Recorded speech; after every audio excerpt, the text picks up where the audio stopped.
Hi, everyone. Hope that this message finds you well this week as we do another edition of our YouTube Drasha series. This week's Parsha, this week, we read about our freedom. We achieve our freedom. The last of the Eser Makos, the 10 plagues, takes place. We have our matzah, and we're ready to go. We're ready to embark on this journey to the promised land. This freedom, explains Rabbi Soloveitchik Zatzal, has within it, according to the Jewish version, the Torah's definition, chesed and gvura, kindness and strength. And he explains in his essay how they're really two sides of the same coin, which we'll explain now. One example of strength, of course, is Paro. Paro is the king of the world. And we see how he uses his strength. We see how he fails in his test of kindness. How so? Rashi tells us this week, and this is part of my interpretation of Rabbi Soloveitchik's Torah. Rashi tells us this week that Paro stays in bed,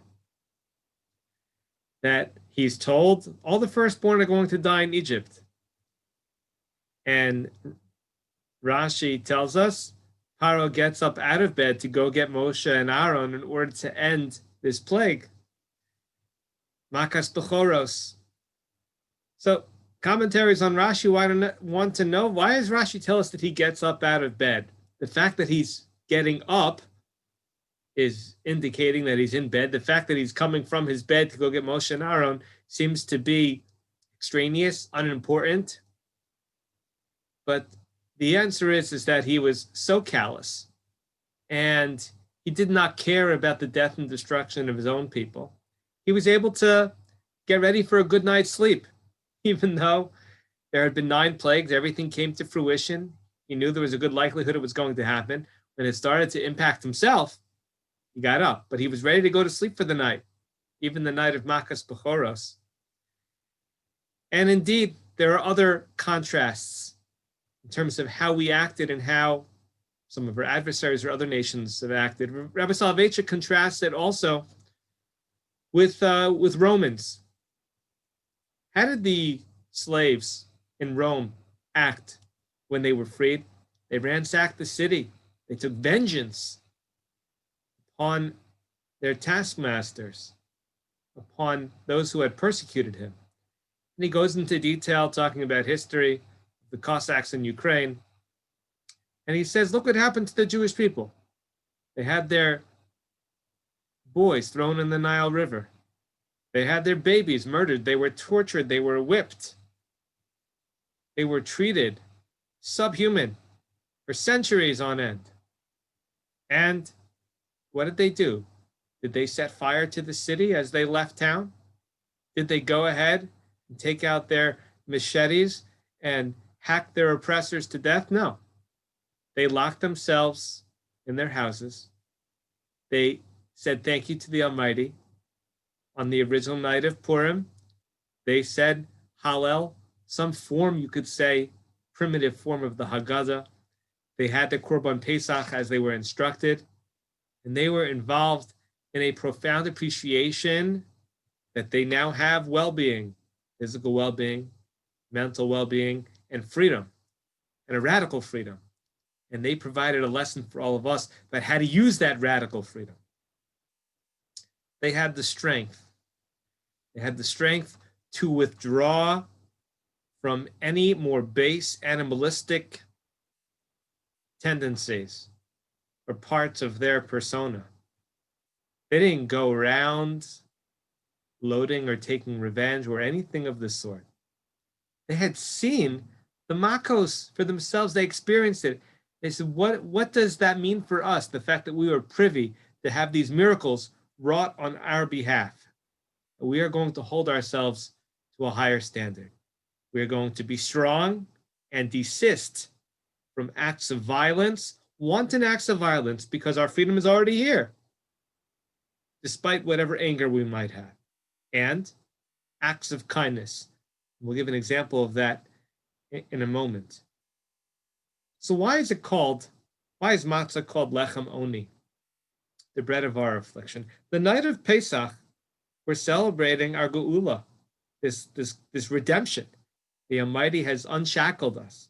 We are excited to have the ability to clinch our own destiny, to make our own plans, and to go to the land of Israel and follow the Torah. Why is it called the bread of our affliction?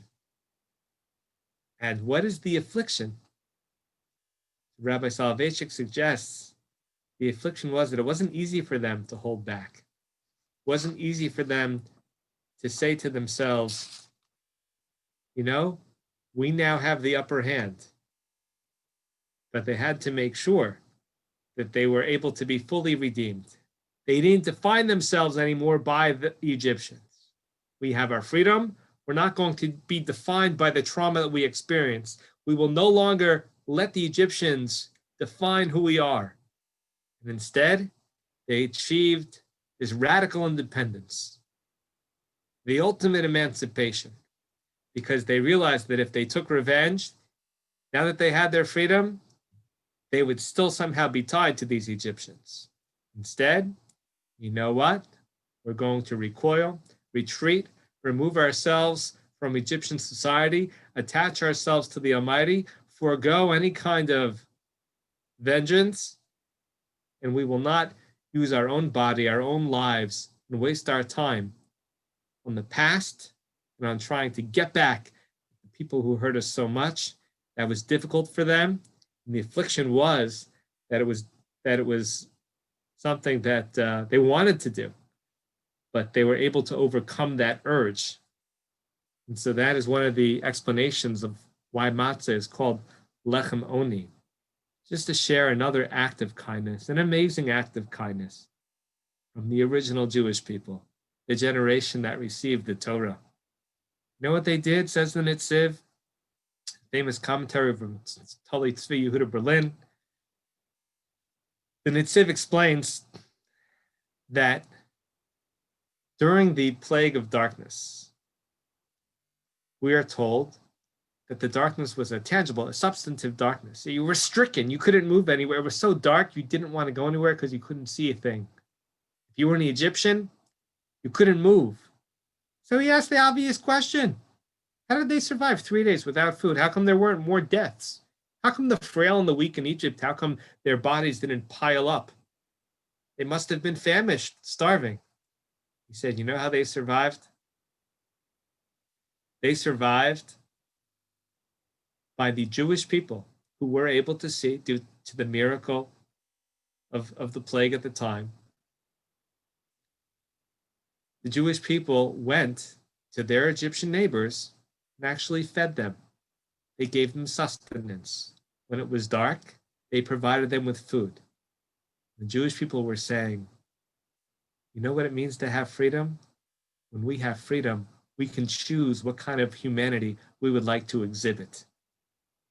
You know what it means to empower a Jew? The original Jews said, it means that we can make the world better. We're going to give you, our slave masters, our murderers, our oppressors, food. Because we're going to show you what we can do with our freedom. That is radical. It is revolutionary. It is certainly difficult and painful. And Netziv explains they were the ones who provided the nutrition, the sustenance during those 3 days of Choshech. And he says, how do you know that's true? How do you know that happened? He says, look at the continuation of chapter 11. He says, look at chapter 11, verse 3. There was a grace. The eyes of the Egyptians, it says, had a certain grace, had a certain affinity, affection for the Almighty and the Almighty's people. Right after this plague of darkness is a wild concept. So when we think of freedom, when we think of everything going on in our country, when we think of what it means to be powerful, we realize that the Jewish experience, the Torah experience, the lesson, the message of our Sedra and our Torah is that freedom Freedom means chesed and gvura. Freedom means kindness and strength.